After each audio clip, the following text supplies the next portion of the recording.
All right, good afternoon, everyone. Thank you so much for coming. My name is Paulette Chappelle. I'm the Public Information Officer for the U.S. Attorney's Office, Eastern District of Arkansas. And today, you will hear from U.S. Attorney Jonathan D. Ross, as well as U.S. Attorney Clay Fawkes from the Western District of Arkansas. And you'll also hear from Larry Adams, who's the Assistant Field Office Director for Immigration and Customs Enforcement. One of the priorities of the Department of Justice is the cooperation among federal and state agencies in removing illegal immigrants from our country and combating violent crime. As a result, law enforcement officers made arrests of multiple individuals across the state of Arkansas who are illegal immigrants or who have had contact with law enforcement in the past, as well as the arrest of those individuals who have alleged to have committed drug and gun crimes. So you will first hear from U.S. Attorneys Ross and Fawkes from their prepared remarks. Following their remarks, you will hear from Director Larry Adams, and then we will open it up for questions.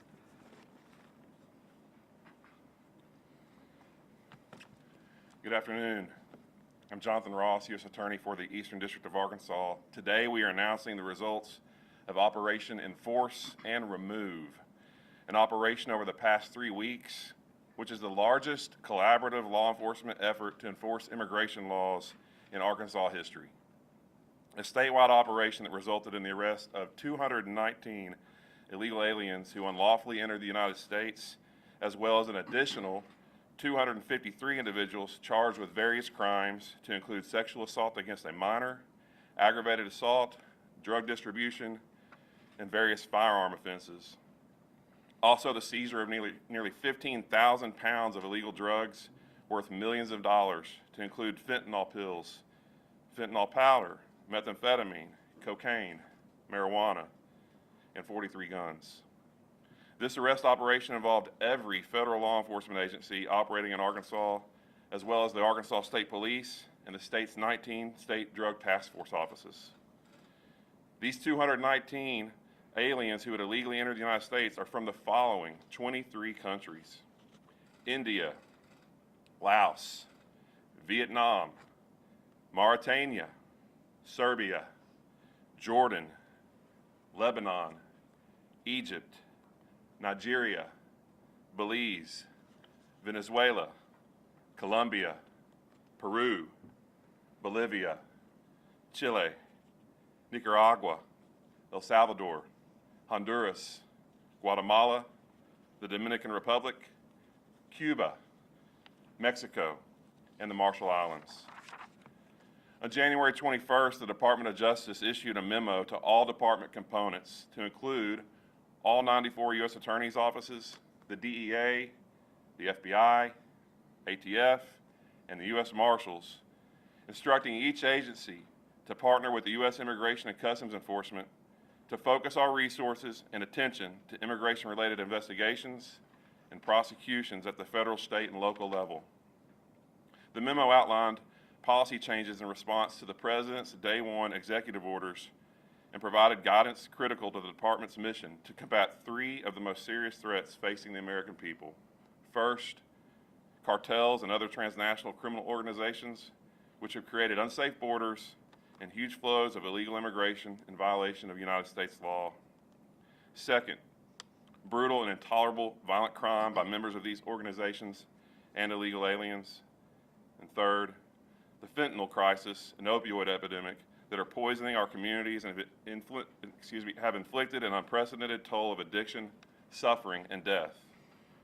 Because the Justice Department must work to eradicate these threats, the U.S. Attorney's offices in Arkansas, along with each of our federal law enforcement partners, will continue to prioritize working with U.S. Immigration and Customs Enforcement to aggressively enforce the immigration and violent crime laws enacted by Congress. When these efforts are combined with our partnerships with our outstanding state and local law enforcement officials, we are confident that this first operation will lead to additional successful operations in the days ahead. Good afternoon, ladies and gentlemen. My name is Clay Folks. I'm currently serving as the United States Attorney in the Western District of Arkansas. At the U.S. Attorney's Office in Western Arkansas, we remain steadfast in our commitment to pursue our goal of maintaining Western District of Arkansas and making it a better and a safer place for the citizens of Western Arkansas.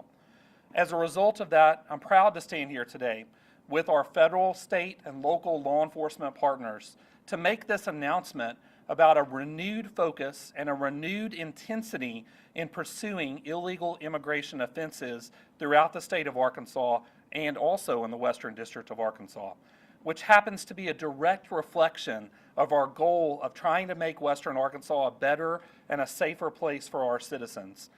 And at the U.S. Attorney's Office, we intend to use every single tool in our federal law enforcement toolbox to pursue those individuals who would illegally cross the border into the United States and bring their associated criminal conduct into the Western District of Arkansas. We intend to refocus our efforts on these immigration enforcement cases and to pursue each and every individual who would bring that criminal conduct to the Western District of Arkansas. And in so doing, we hope to take steps towards achieving our ultimate goal of making Western Arkansas a better and a safer place for our citizens. Thank you.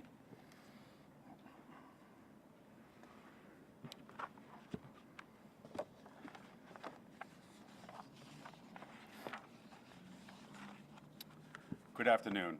I am U.S. and Customs Enforcement Assistant Field Office Director Larry Adams.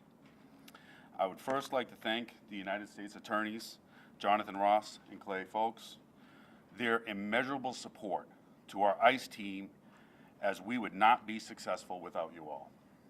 I would also like to thank all of our federal, state, and local partners standing here behind me for the work that you do every single day. We are here today to discuss the significant progress Arkansas has made in immigration enforcement through a comprehensive, collaborative, and whole-of-government approach.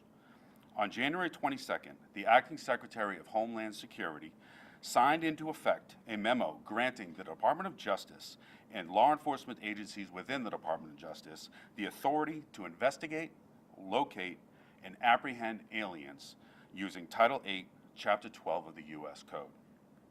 Following this, the U.S. attorneys from the Eastern and Western Districts of Arkansas, alongside leadership from ICE, FBI, DEA, ATF, the U.S. Marshal Service, began to work together on one shared mission: to apprehend removable, illegal criminal aliens who jeopardize public safety. This enables our team an effective immigration-focused operation, leveraging each other's agencies' specialized expertise and capabilities. On February 11th, our DOJ partners, the Arkansas State Police, the Arkansas Judicial Drug Task Force, worked alongside in a 2-week operation that specifically targeted removable aliens who pose a threat to public safety. In closing, I want to send a clear message. We will continue to use every tool, available resource to identify, locate, and apprehend those criminal aliens that pose a threat to public safety. Our enforcement efforts are unwavering, and our dedication to protecting our community remains stronger than ever. Thank you.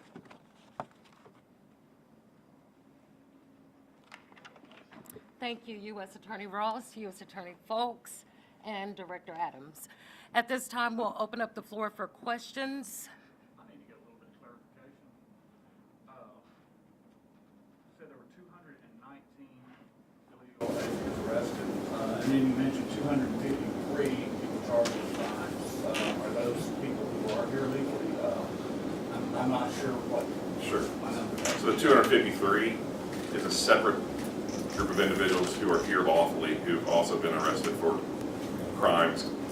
The state's 19 drug task force offices have been working on in the past several months to conduct a major enforcement operation. Okay, and I appreciate that. That helps clarify. My question was, the people arrested, and I know the numbers are 219. How many are actually accused of violent felonies? How many non-violent felonies? How many misdemeanors? And how many just citations? Can we break that down?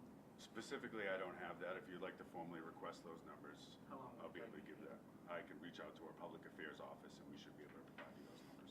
If it's possible to get those today, For sure. I'd like to do that, please. I think that the majority of the individuals who are being removed are not being charged with violent criminal offenses. Some clarity. So prior to January 20th, the previous administration's policy was that enforcement and removal operations of ICE could only remove those persons convicted of aggravated felonies. And so if a state or local sheriff or other law enforcement partner had someone in their custody charged with any offense and sought to make sure that ICE was aware of their presence in their facility, unless that person was convicted for an aggravated felony, they were not removable. So what's changed is there's no restriction anymore that they must first check the box of being convicted of an aggravated felony. A further nuance is that if a state or local official for the last 4 years sought to have someone removed from their community who was here unlawfully, not only did they have to satisfy the requirement that the person that they were seeking removal be a person who was convicted of an aggravated felony, they also had to have the conviction documents certified from the courts in hand within 6 hours of the request. Our assessment is that this protocol essentially shut down removal operations, at least in the state of Arkansas, and I can't speak for the rest of the country. And so part of what we're seeing here in these 219 arrests since February 5th are persons who would have been removable today who could not have been removed under the previous administration's policy. And so the fact that those records have been created related to their presence in the United States unlawfully, and they've come into contact with law enforcement for a number of reasons. It could be for DWI, domestic battery, it could be a traffic offense. If they, witness to a, correct. I mean, that, I don't know if the people in this 219 include that fact pattern, Dale. But I can tell you as a general matter, what's going on is that people who've been charged with offenses, who previously would have been asked to be removed, the current policy is such that ERO, or the Enforcement Removal Operations component of ICE, now can go ahead and initiate the removal proceedings. And so the drug task forces have been working with their state and local partners to go back to previous removal requests that were denied and allow that to take place. Another layer or nuance of this is that right now the focus is on removing those types of persons that I've just described. And that's the totality of the focus of the operation. However, when law enforcement arrives to anyone's location, which is the last known address or information that the state and local authorities had for that person, if an incidental encounter occurs with other people with that person, then enforcement removal operations will remove that person as well if they are here unlawfully. And so there can be some incidental or collateral consequence to persons who've been charged with criminal offenses who are here unlawfully the last several years, who are residing with or taking up with other people who are also here unlawfully. So that's not the goal, but enforcement removal operations are not going to be prohibited from when they make contact, when they attempt to make contact with the person they're seeking, anyone that's with them, they're not going to be prohibited from asking who those people are, or to also verify their status. And so in those instances, part of this 219 will include some people who had no previous criminal charges, but who were with people who had been. Are any of these people who have applied for legal residency but have not received that designation yet? And so how many? So people that have applied or are pending application, if they are taken into custody, those cases are being made on a case-by-case basis, and we do send those cases up to the actual director of ICE to determine if we are going to take those folks into custody. If we do take them into custody, it does not affect their application. They will be heard. They will go through due process in front of an immigration judge, and oftentimes a process that could take years could be adjudicated within weeks if they are in front of an immigration judge. Yes, sir? Is there a county-by-county breakdown of these two different types of arrests? Like, I live in White County, cover White County, and I was told 17. Is there some way we can get like how many different people were arrested in the different counties? Again, I don't have the specific fine. details for that. If you do want to make, an official request, I can forward that up to the Public Affairs Office. Okay. Do I have any other questions? Yes? Some people who witnessed it said people were just being pulled over because of how they looked. Can you, say that wasn't happening or that was happening?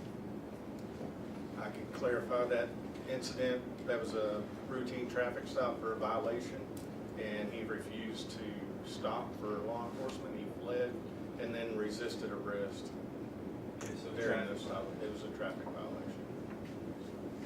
Where are these individuals being held? In local jails, or are they being sent elsewhere to some detention center? And what are the plans for, getting them out of the country, especially given the fact they come from so many different countries as well? What is that going to look like?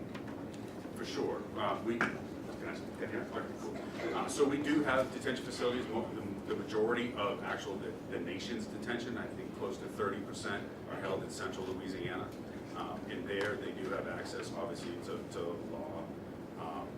And they also go through the due process of seeing an immigration judge, either being removed or given some benefit to where they would be released from. Oftentimes, they are offered a bond. If they are a non-criminal that goes into detention, they may be offered a bond. So is this a fairly quick process right now, or is it being streamlined? Do you have any idea sort of for someone who might have been detained? No, nothing is being streamlined at this time. The due process is the due process. Currently, in our detention facilities, the opportunity to see the immigration judge in your initial appearance is about 3 to 4 weeks out. And we've heard of some of the some places like churches or kind of community centers being targets for trying to identify people who are in the country illegally. Were those included in some of? They were not. We do not target churches. Can you step up to the microphone so Sure. we can hear you back here? Absolutely. Thank you. Yes, we're targeting criminal individuals. At this point, we are not targeting churches or schools or any situation like that. So if we are doing a vehicle stop, or local or state police are doing a vehicle stop and they do happen to pull into a church parking lot because that's safe for them to pull over, then that's where we may affect the arrest, but we are not targeting churches or schools and situations So like anyone that. who was not arrested with a criminal past that may have been here illegally, which obviously is a violation of the law, they were just kind of identified by chance of being with someone who had a criminal. Correct. Those are collaterals. Currently, we do not recognize catch and release. So if there are collaterals when we are making a targeted enforcement arrest, those individuals would be considered collaterals. If there are extenuating circumstances with those individuals, be it child care issues, medical issues, like I had said previously, those determinations are being made at the highest levels of ICE. Could we repeat what you said, basically, what's next, what happens? Are they local jails? We can hear you. Oh, sure, yeah. So currently in the state of Arkansas, we do house individuals. It was Sebastian County, but Sebastian County just had a fire in one of their pods, so we don't hold individuals there right now, and then Washington County. So a lot of times if arrest is made up in Northwest Arkansas, they may spend a day in Washington County, and then they come down to Little Rock, where transportation comes up from Louisiana to Little Rock to pick up the bodies from the state, and then head back down to Little Rock in the detention facilities. Are they immediately reported, supplies? What's that process? No, there's a due process. Of course, they do have the opportunity to state their case. If they were previously removed from the United States by an immigration judge, if they had previously gone through the due process, situations like that, then they will be removed once a travel document and once they meet with their consulate and once those steps are taken. If they did not have the opportunity to meet with an immigration judge or have their hearing heard in front of an immigration judge, they do have those procedures to go in front of an immigration judge. Just to clarify, there was like a finite timeline for this operation, like it started and ended on certain dates, is that? It did, correct. Would you mind reminding us of those dates again? February 5th February 5th through, through yesterday. okay. And any Enforcement operations are being conducted 7 days a week. As far as general operations, I can't speak to those for, operational security and officer and agent safety. Thank you. And we had heard a lot of concern concerning like mass raids and stuff. It seems like it was targeted and not what we typically think of when we hear mass raids. Is that correct?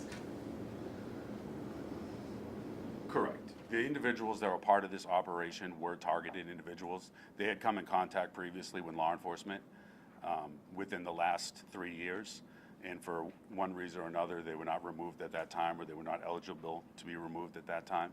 So these individuals were targeted during this operation. And from what I've heard, there's been no mass raids in our region or anything. Is that correct? No, we do not conduct mass raids. We do not conduct mass raids. We completely, these individuals are targeted, they are vetted, and those are the folks that we are apprehending. Do you have any guidelines in place for anybody using custody to have to be a parent or a caretaker of somebody, a child or somebody using this? So absolutely, and that's what I was discussing previously. If there are extenuating circumstances, those cases are pushed up through the front office of ICE, up to the director of ICE, and those decisions are being determined there.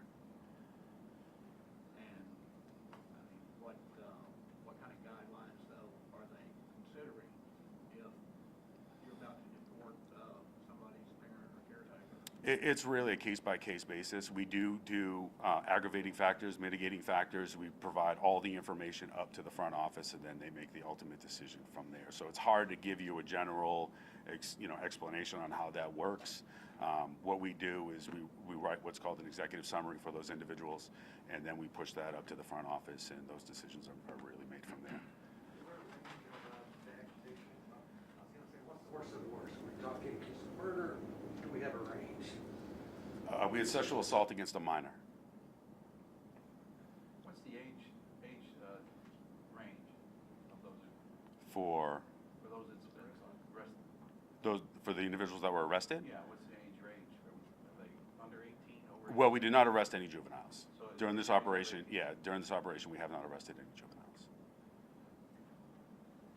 Well, just for an idea, do you have any idea as far as how those numbers in Northwest Arkansas, Fort Valley area, just a rough guess have? I do. We've got the numbers. Yeah. Chris.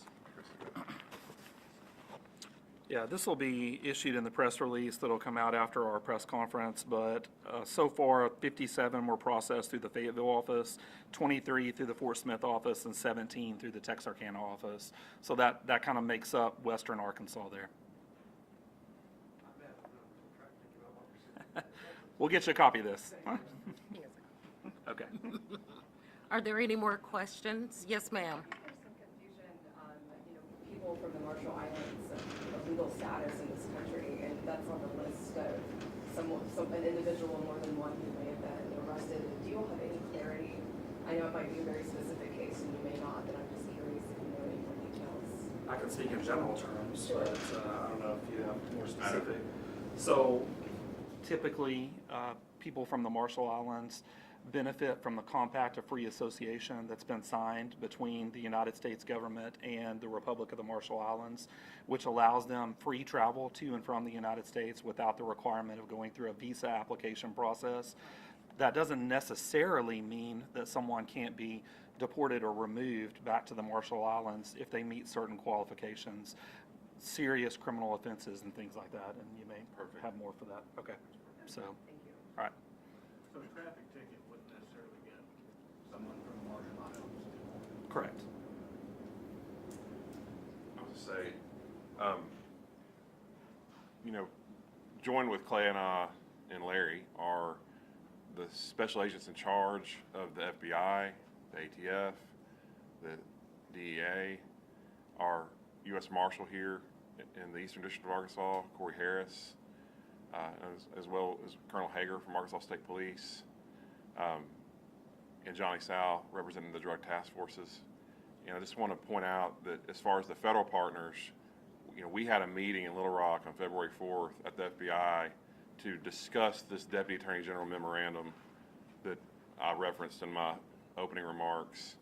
And so what the purpose of that meeting was for the first time for us to all come together and think through what it means to be working hand in hand with ICE from February 4th going forward.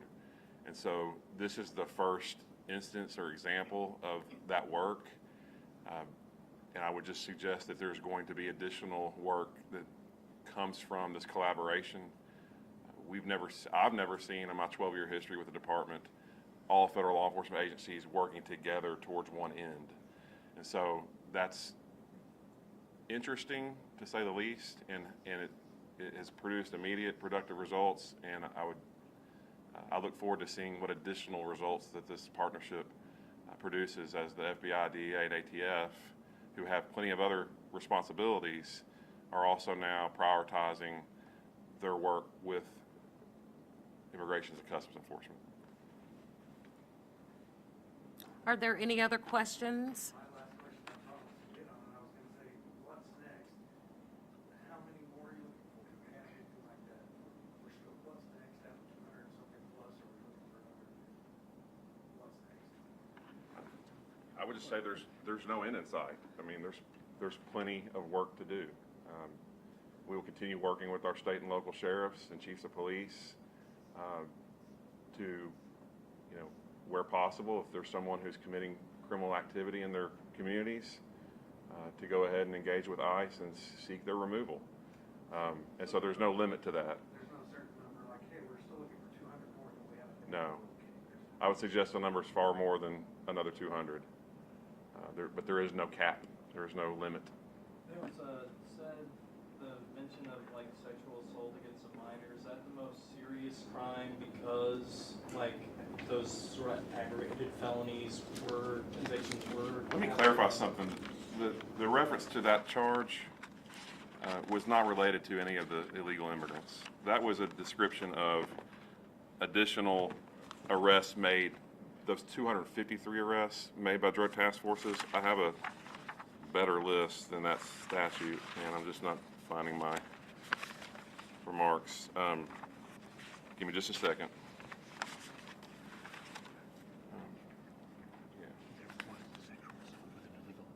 Okay.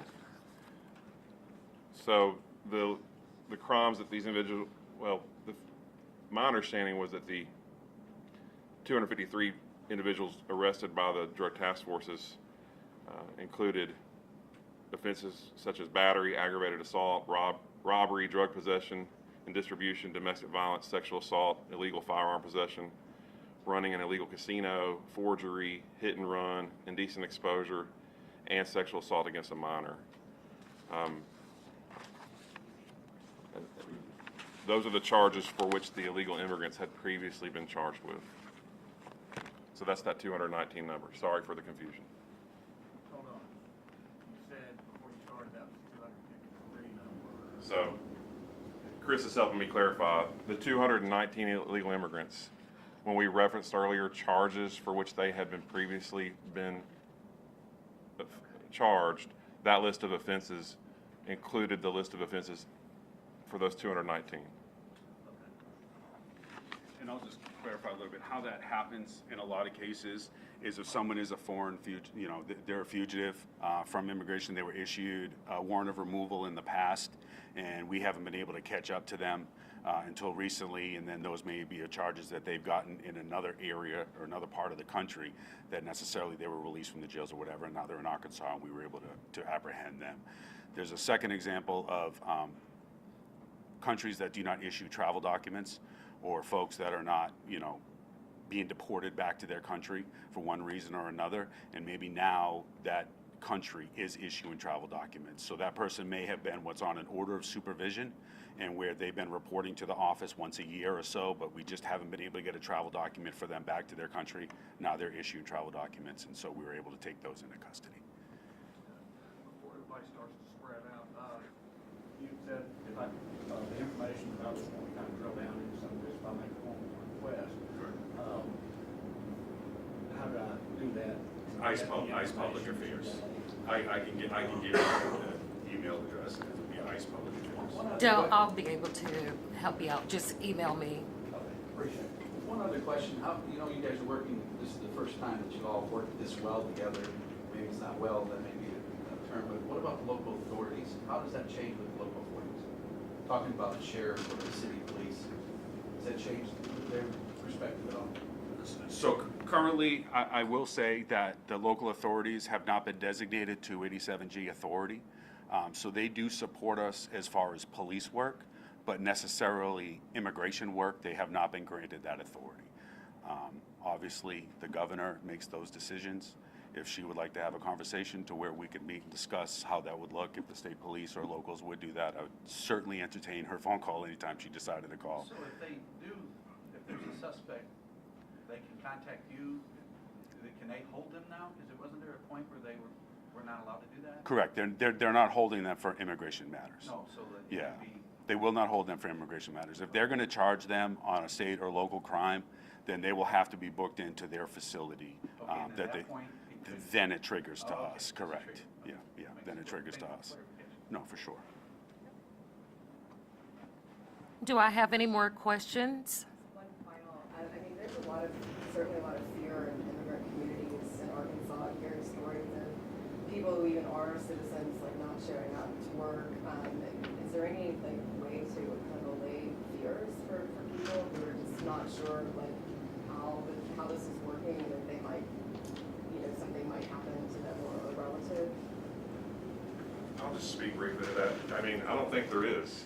I don't think there's a way to allay fears. I think we can be clear today in communicating what our current goals and objectives are, and that is to remove people from our state who are here unlawfully and have engaged in any other criminal activity.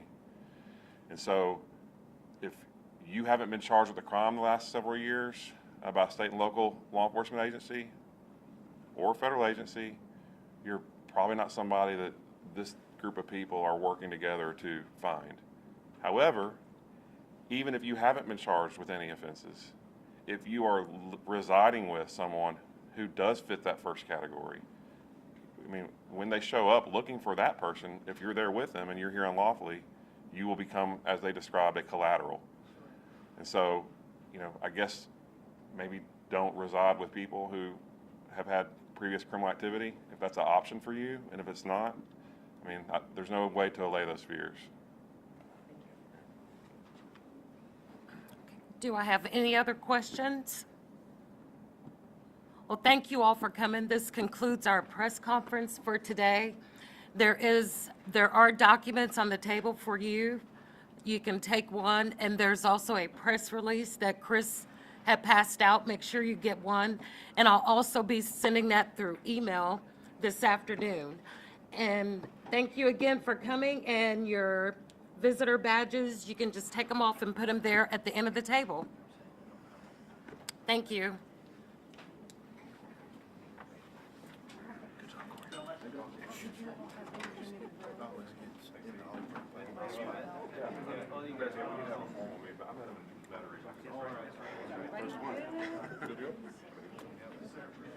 Thank you for being here.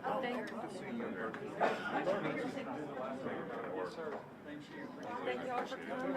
It's good to see you all. That was the easy one. Nobody had to speak. I'm good with those kind So good to meet you, sir. Thank you. Yes, sir. I'll be bothering you. Kelly Empire wants you not to.